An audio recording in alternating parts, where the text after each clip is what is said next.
Viva Knievel, 1977 action thriller. Viva Knievel, the Citizen Kane of Daredevil, Evel Knievel movies. Terrific! And this movie just gets better and better as it rolls along. Great sense of humor, great overacting. Oh, this movie is tremendous. Oh, looking forward to this one. Let's start with the theme. Viva, Viva Knievel. Viva, Viva, Viva Knievel. Okay, that's enough.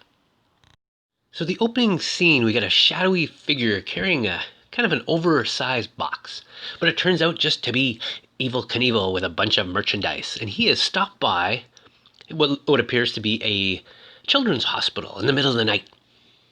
So he starts shaking the kid. He says, "Pete, Pete," and the kid wakes up, and he says, "Oh, I'm not Pete. I'm actually Stan. We switch beds." "No problem," says Evel. "You get a toy too." Now, when I first saw this, I was thinking, that kid looks like Sparky Marcus from Bad News Bears, Mary Hartman, Mary Hartman? Am I wrong? Am I seeing things? What do you think? Leave a comment. I think I went to IMDb and his name wasn't there, uncredited, some of the kids in this scene. But I don't know. I think that's Sparky Marcus. I'm not 100% sure, though. So Knievel goes over to Pete's bed and gives him a nice little slap on the face. Actually, it's kind of funny. Wakes him up, and basically he's like, "Oh, hey, Evel, how you doing?" So I guess he's probably visited this hospital before, because like the kids aren't like overly starstruck. They're like, "Oh yeah," like even he's still cool. And basically all the kids kind of wake up, and Evel's like, "Yeah, no, be quiet, right?" He's kind of like snuck in here at night for some reason. And then we meet Wally, and Wally gets up there, and you can see the merchandise in the background. Cool stuff. And he's like, "You're the reason I'm walking, Evel." And he throws his crutches. Evel Knievel is just like, "That's great, Wally. That's great." Oh, it's terrific acting here. And but the noise has woken up Sister Charity. And Evel, his delivery is tremendous. And so he's like, "Okay, gotta go, kids," right? And he kind of smooth talks the Sister Charity and gives her a chocolate bar. And then he gives her a wink. Oh, he's so cool. So now we're at the stadium in Long Beach, and they're setting up their gear for the upcoming jump. And then we meet Will Atkins, who is Gene Kelly. I mean, Gene Kelly, not bad. I don't know if this guy's won an Academy Award, but Gene Kelly plays Will Atkins, basically the alcoholic. And he notices something a little funny there. There's a bunch of chairs kind of in the field, and it's like, that's not right. That's not supposed to be there. And then we meet Ben Andrews. He's a bit of the promoter. He's a big shot there. And it's Red Buttons. I don't know if, again, Red Buttons. I don't know like tons of this guy's career, but he was in They Shoot Horses, Don't They? Crazy film. He played Sailor, the dance marathon movie set in the Depression. Let's roll a clip. Stop time.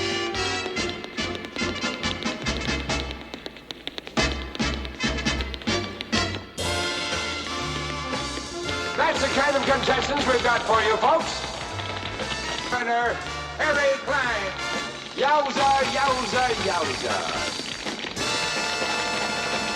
Thank you, folks. That's very generous.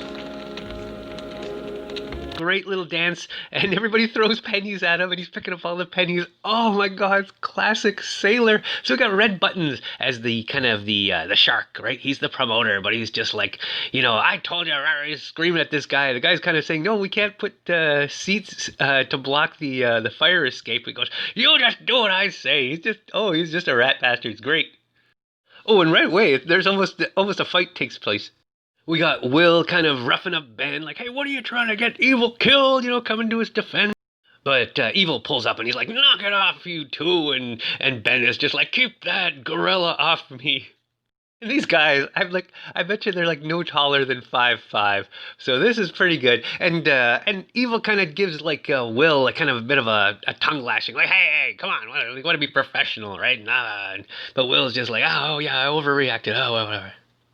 So they're just in the preparation stage, right? So the kids and some of the fans show up, and so it's just a little meet and greet and signing autographs, and everybody's like, "Woo woo!" And Evil's got all the slick one-liners prepared, right? And even the chicks are coming up and basically, and he's flirting and he's like, oh, he's terrific, showing off his rings and cracking jokes and again more winking. Oh, it's so good. But then all of a sudden there's all this noise, and suddenly there's a helicopter flying over into the stadium, and it lands, and it's like, who's this hot shot?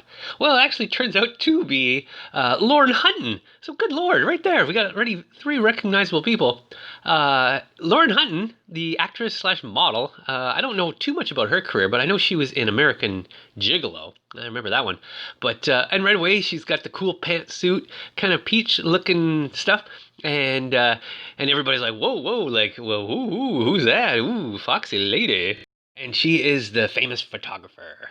And she jumps up on the station wagon, and right away she starts taking pictures. And so as Evil, this is great, as he kind of like is like gonna go and talk to her, everybody starts following him, and he's like, hey, okay, hold it right there, folks, I'll be right back, you get lost.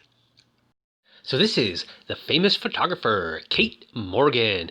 And right away, there's a little bit of flirting, but Kate is playing a little hard to get. Evil's like, hey, what's with spoiling my big play there? Hey, hot stuff?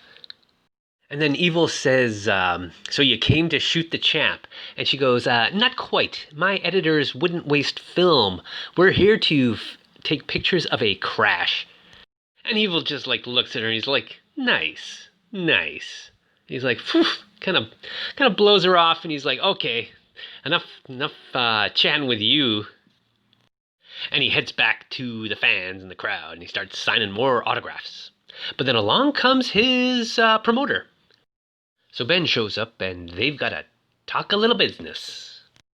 And as they head into the trailer, Evil kind of takes kind of glances back at Kate Morgan. And she's got a nice little look back for him, too. So that's kind of cool. Ice Queen, she's starting to sweeten. And the camera a couple times has been poking around this Joker with the goofy shirt. What's he up to? So now it's time to talk about the cash, the take. And, he's got like big wads of bills there, Ben, just like 40 grand, just all in cash. And there's Evil. I'm just like, this is impressive. Where's the agent? But it's all like, he's handling the money, all in cash. Wicked stuff here.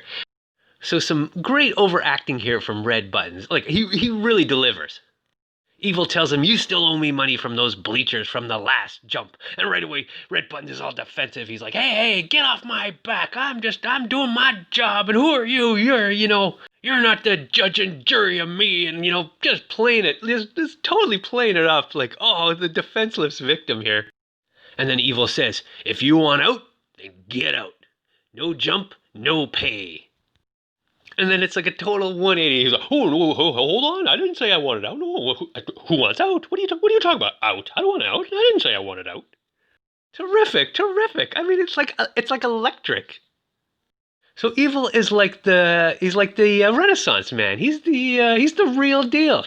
Total ass kicker. King shit. Does the jumps. Does the negotiating. He's everything. He does it all. And then we cut to some gangster poolside action, and it's Leslie Nielsen. He plays Stanley. And this is Jesse, also a motorcycle rider. It's all kind of vague at this time. There's some kind of business proposal, some kind of sports promotion. We meet that Weasley guy with the shirt, and they got all these pictures of Evel Knievel's equipment, his trailers. It's all a little bit vague, big money talk. $50,000, $3 million investment. But basically, they need Jesse to get Evil to go down to Mexico. That's about all we know at this point. And they're sizing up all Evel Knievel's equipment.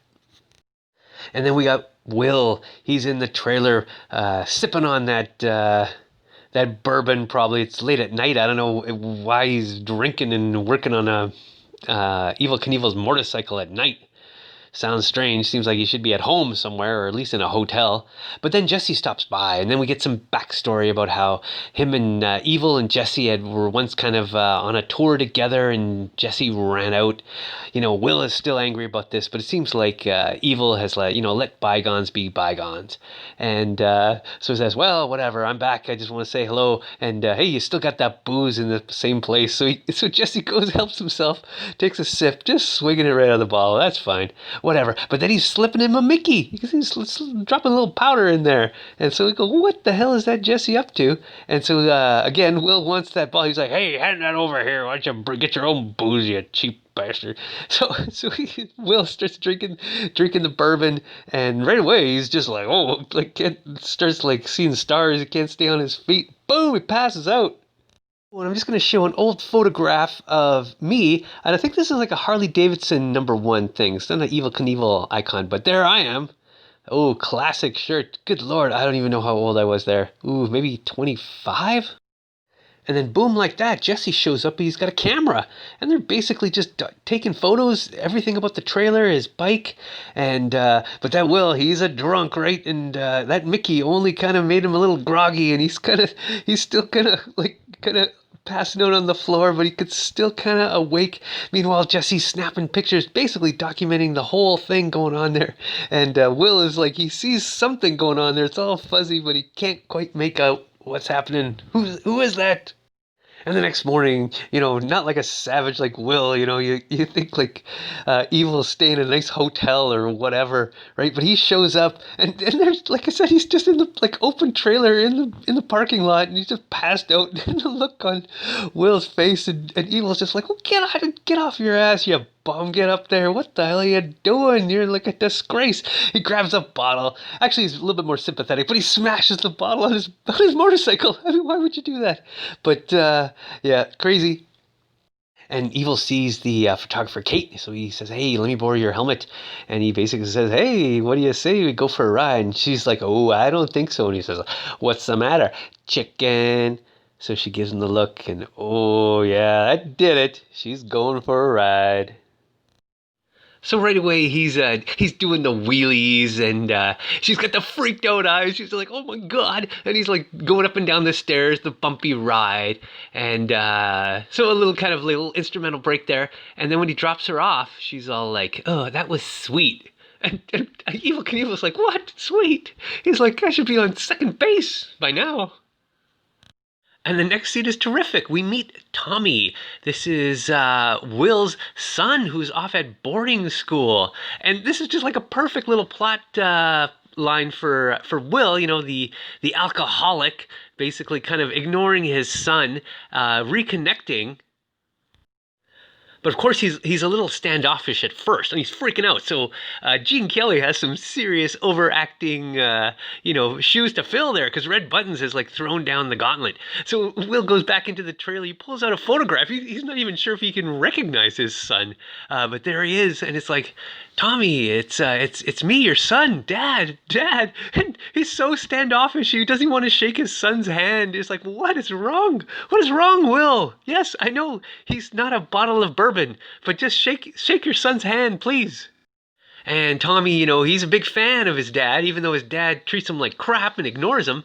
It sends him off, right? Because he's off touring with Evel Knievel, but he's got a scrapbook, and there it is, Will Atkins, like back in the day when he was the champ, right? Now he was always Evel Knievel's mentor, and now he's Evel Knievel's mechanic. But through this scrapbook, we get the impression that, ooh, perhaps Will's wife died, and ooh, maybe with the boozing, maybe he had something to do with it. Well, I'm just speculating. That's all I can say. And then Evil shows up. He's like, oh, hey, what a surprise. What are you doing here? So I think Evil might be acting at this point, because Will was just completely surprised to see his son. And he's like, oh, you're going to be with us all summer. This will be great. So I think, again, we got Evel Knievel, just like super evil, like they said in the hospital. He's doing it all. He's reuniting families. He's making the deals. He's doing the jumps, the death-defying jumps, and he's romancing the ladies. Okay, so it looks like Leslie Nielsen and his cronies there, a bunch of drug dealers, right? So the plan is, okay, we're gonna get Jesse and Evil Knievel down in Mexico. 5 jumps, $100,000 a piece. Evil's not interested. And then when Jesse says he's got the post-dated checks here, Evil's like, oh, let me check those out right away. But Evil's a stand-up guy, and he says, you know what, I made a deal with Ben over there for 2 more jumps. Sorry, it's a lot of money, I realize, but, I'm a man of my word. So Jesse says, just think about it. It's time for the big jump, and we got Frank Gifford. Frank Gifford, I think he was a football player and a famous wife, and then he became a broadcaster. So he's doing the play-by-play and all that kind of stuff. And we got a nice stadium shot there. And of course, Evil Knievel will be doing a record-breaking jump over caged lions. And I think a tiger in there too, I saw. Okay, so here's Evil coming out in his jumpsuit. Oh, looking fantastic out of his trailer. Looks great. But he's like, oh, okay, no real comment for the press. But he sees Kate, and so he's got to talk to her. So again, he's chatting her up, just saying like, oh, you really want me to, bite the dust, right? And she's just, well, it's a job. Everybody's got to do their job. And again, Evil kind of gives her the crook eye, like, oh, you're such a tough nut to crack, you. And before the jump, Evil gets the mic and kind of just talks to the crowd. It's a great little speech about like, oh, when you're racing in Indianapolis, me and my buddies, some of those guys put nitro in their cars, to go faster for a few laps. He goes, but you kids out there, when you put narcotics in your body, you can go faster for 5 or 10 years, like 5 or 10 laps. But then you blow all to hell. Great little speech. The crowd loves it. And look at that communist building in the background. I am sorry, that's one of the ugliest things I've ever seen. So Evil starts off with a few motorcycle tricks, and then he drives up to the ramp, and he checks out the lions and the tigers. And then he gives the old thumbs up to the crowd. And then a special thumbs up to Kate. And she gives the fingers crossed. Okay, she's starting to be cool now. So he's off, approaching the ramp 90 miles an hour. And ooh, it doesn't look like a safe landing. Ooh, ouch, ooh. And then we got Kate. Oh, good Lord, she looks a little like upset. And classic Evil Knievel ragdoll just being thrown everywhere. Ooh, Mr. Crash. And Frank Gifford's all worried. He's like, stay in your seats, folks. And everybody runs up to see if Evil Knievel's okay. And he gets up and he looks over at Kate. And Evil says, sorry, miss, I'm not dead yet. You're going to need some more film for that camera. And her expression changes. So Evil gets up and the crowd is cheering and he says, folks, I think you might have just witnessed my last jump. And everybody's like, oh no. And basically he needs a little help, but he says like, I walked in here, help me walk out of here. So he walks out and everybody starts cheering. And and too, the look on Kate's face at the end is just terrific. Oh, I think Evil's gonna get some action. So Evil Knievel is in the hospital. He wakes up and he's just glad to be alive. So Jesse stops by and he takes Evil out in his wheelchair doing wheelies for a little fresh air. But he's like, he's horsing around and he's like going too fast and he gets clobbered. He just like spills him all over the grass. Oh, Jesse, you're a jackass. But again, Jesse has the connection, right, with Leslie Nielsen's character. And he still wants to do that jump down in Mexico. Big money, $100,000 for every jump. So Evil Knievel is rethinking this idea of quitting, and it almost seems like he's a little bit groggy from the painkillers, but he picks up his glass and he says to Will, who's sitting by the bedside there, he says, Viva tequila. And then Will says, Viva Knievel. Viva Knievel. Viva Knievel.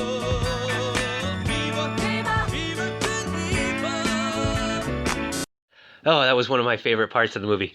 And then Kate Morgan comes in. She's got a rose for Evil Knievel. See, I told you. She's sweetening. She's starting to sweeten. And she kind of apologizes. This is good. I like when the girls get, yeah. And even in the hospital bed, Evil Knievel's got a wink for Kate. And he tells her about going to Mexico. So the whole Evil Knievel operation heads down to Mexico, and I just wanted to get a good shot of Evil Knievel's car. So for some reason, Tommy is traveling with Evil, and Kate is traveling with Will. And this is just, this is craziness. What's Evil thinking? And apparently they went like 1,100 miles, so that's not just like a short little trip. And but Kate, she's got a bit of, a grievance with Will and the way he's treating his son. Crappy dad. And so they head to the governor in this province of Mexico, and Will has got his hand on the waiter there with the cocktails. Hey, don't go anywhere there, little guy. And so they get introduced to the governor, and they're having the big celebration, this whole PR campaign, and all the photographers show up. But all that flashing light is jogging Will's memory. Suddenly he's got like flashbacks to Jesse basically taking pictures in the truck, and Will is just, he's shook. He's shaking his head. He's like, what? Wait a minute. What? And he's checking out Jesse, and Jesse's got a little bit of a scowl. And Will is just speechless. He just gives him like the longest stare. Like, don't let on you're onto him. But yeah, he just the longest stare ever. And Evil's like, okay, let's get some fresh air. Will, you don't look so good. So they're preparing the ramps, and Evil Knievel's got a present for Tommy, his own little dirt bike.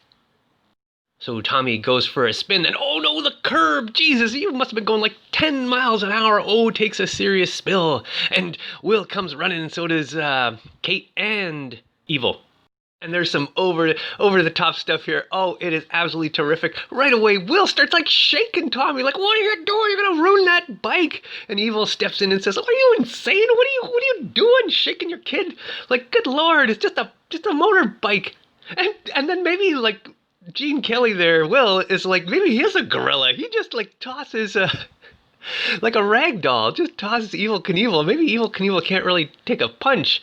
And then Kate comes in, and she's just like, you bunch of apes, just look what you're doing. And she breaks up the fight, and she just basically scolds them both. You're a drunk, shitty parent, and Evil, you're acting like he's your kid, and, creating this fantasy world. Oh, it's great, but it's like I said, it's a little bit cliche, but it's terrific.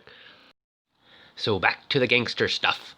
So here we learn Stanley and his boys are planning on killing Evil Knievel and using the funeral procession as the cover. And they've got a duplicate of Evil Knievel's trailer, and they're going to pack it full of dope. And here's that briefcase full of money. Now, Will is doing a little undercover work. He goes into Jesse's hotel room, and he finds the pictures, of himself passed out, right? And he turns around, but there they are. And they're like, you're coming with me. And Will's all like, what is this? He knows he's sunk. So they've thrown Will in like a sanitarium or something. And, the doctor is none other than Dabney Coleman, Mr. Merle Jeter from Mary Hartman. Mary Hartman, some weird coincidences. And there's Leslie Nielsen Stanley showing Evil basically the police report. They're saying that this his buddy, his mentor Will, who he's known his entire life, is a drug addict, and he was up on he was a big hophead or something, and they had to basically throw him in this mental asylum. It went crazy. And I'll say this is where Gene Kelly begins to overtake red buttons and is over the top. It was a slow build, but for sure, the overacting is terrific. He's all kind of tensed up, hunched over, and then basically as Evil Knievel's checking him out in like the padded cell, right? He's got the huge scowl, and he starts screaming, and he starts pounding on his cell. Oh, the torture, the anguish. Oh, what's going on? Again, Evil Knievel just doesn't buy it. He says, no, I've known this guy. The booze, the alcohol, sure, we all know he's a drunk. But the dope, nah, he's not believing it. So it looks like Stanley's got a little bit of a little present. Not really a bribe, I suppose. He's in on the deal, right, Jesse? A brand new bike, and he says, and he's sweet-talking him like, if anything should happen to Evil, you're going to be my number one guy. So Jesse takes the Porsche back to town, and this is where we learn that Jesse, even though he's kind of in on the deal, he doesn't know about their plans to kill Evil Knievel. So we learn that they've made an exact replica of Evil Knievel's jumping bike, and they've rigged it remote control to blow out the back tire, and on their signal, boom, Evil Knievel dead as he lands trying to make the jump. Evil is doing a little undercover work himself. He's got one of those little orderly outfits and he heads back to the sanitarium to check on Will. He's got one of those lock-picking kits and he opens that door like a professional. But Will is waiting in the wings. He doesn't realize it's Evil. He just grabs him. He starts choking him. And Evil has to just clobber him. He just raises his arms and just boom, right in his gut. And Evil's got to explain, Will, it's me, Evil, quiet. And, he's just crying. He's just crying his eyeballs out. So Will tells Evil about the photographs, and he says, okay, well, you got to stay here one more night. We can't break you out yet, or Stanley Millard will know we're onto him. So we'll get you out after the jump. So it's time for the big jump. And Tommy's all bummed out because they won't let him see his father or even talk to him on the phone. But Evil comes in and he says, don't worry, Tommy. I've talked to your dad. Shit's going down, but I'm going to take care of everything after the jump. So Stanley's in the box seats there and he gets on the phone and he calls Barton, who again is dressed up as medical staff there. He's in the ambulance and he's ready to push the remote control button. Evil warms up the crowd with a few more Papa Wheelies, and now it's time for the big jump. And there's Kate taking a picture. And I gotta admit, she is a skinny mini. Ooh, I like that. You can never be too skinny. That's what I say. Don't let anybody else tell you different. And Evil is going to be jumping over fire. Ooh, only his leather pants to protect him. So things are really heating up. The action's starting fast and furious. And one of Stanley's little crime partners there, he's like, I don't trust Jesse. He's a junkie. And Stanley says, oh, don't worry. We'll take care of him. So Jesse realizes that he's screwed. So he runs over to the area where Evel Knievel is about to take his jump. And as you can see, it's up there in the hills and it's nice and secluded. Perfect. So Jesse's got this mumbo-jumbo about, no, it's my turn, I'm gonna jump, and Evil's like, what? These people paid their pesos to see me. He's like, well, what have you been smoking? Are you high? And so Jesse basically explains the whole deal, that this is all just basically a drug deal scam, and they want to kill you. And then he grabs Evil's helmet and bonks him on the head, and Evil passes out on the floor. Everybody's now waiting for Evil to do his jump, and they're like, sensing something's wrong. What's taking so long? Jesse's got a extra outfit there, which is lucky, and so he changes into Evil's clothes, and he emerges, and everybody's like, oh, okay, here we go. And so he's down the ramp, he's speeding along, jumping over that fire midair, but Barton's got the remote control, and he hits the button. And as you can see, that front wheel, boom, blows up. And ooh, crash, bam, ooh, ouch. And Tommy wants to run, but Kate holds him back. He says, no, Tommy, don't. Oh, an ugly, ugly crash. And the crowd, they are stunned. They're on their feet, but they're silent, stunned. So the medics and the crowd all run to Evil's side, and they turn over the body. And Barton says, Jesse? What the hell? So they quickly shove, apparently, Evel Knievel in the back of the ambulance, but Barton calls Stanley Millard and says, it wasn't Evil, it was Jesse. And he's like, damn rats!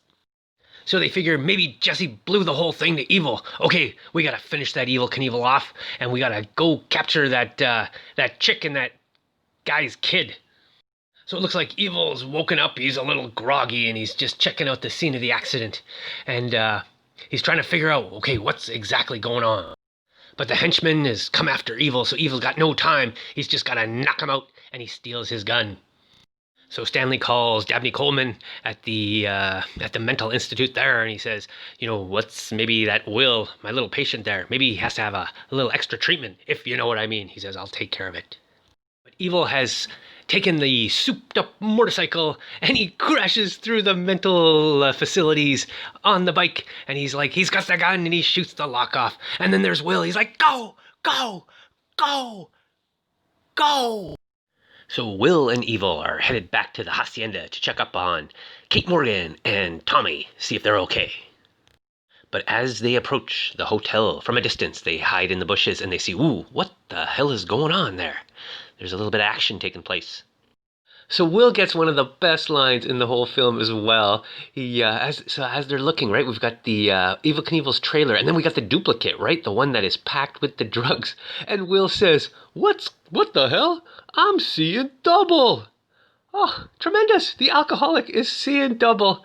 Oh, perfect. Reminds me of that Simpsons line about, "I'm seeing double. 4 crusties." Oh, tremendous. Well, they've got basically Tommy and Kate. They've like kind of basically kidnapped them and they shove them in the back of the truck and they take off. And Stanley Millard, him and that other guy, they get in the Porsche, right? And it's like, hey, we'll see you on the other side. So it's like a race to the border now.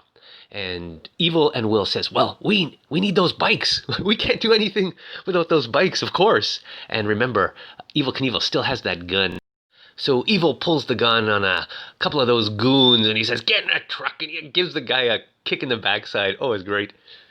So again, we got Stanley driving the Porsche with the other guy and Shirt Guy and Barton sitting there in the semi-truck.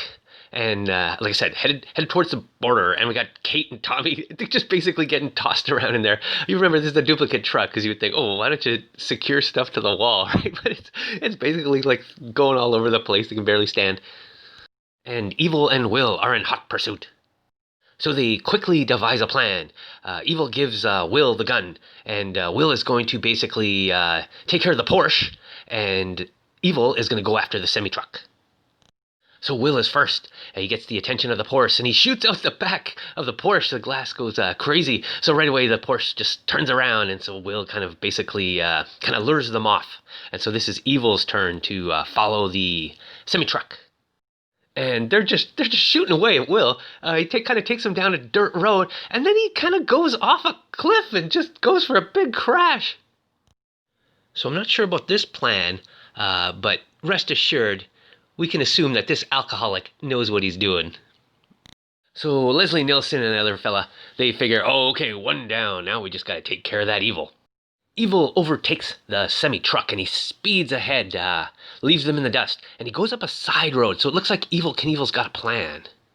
And wow, this is incredible. For like off the fly, I don't know how Evil Knievel came up with this. And the timing is perfection. Good God, you need this guy in a pinch, that's for sure. So yeah, he races down the hill, blind, right? Flies up and lands on the semi-truck as it emerges from the tunnel. I'm sorry, that's good action there, kids. And I don't think Evil Knievel would agree with me like, hey, kids, don't try this at home. Don't try this yourself. Leave it for the professionals. So he lands on the top of the truck, no problems there, and he gets off the bike and he starts crawling to the front of the semi, and oh, the music's great too. It's just that kind of typical 70s action kind of police drama with the little that waka waka waka, that little wah wah pedal. Oh, it's just tremendous. Like you get so into it. Love it. So Evil jumps down on the top of the semi-truck, and Barton goes out to see what's going on. He's got the gun. Stanley said, don't stop for anything, so keep moving. So Barton is up on top of the truck, and Evil is trying to unfasten the trailer from the front.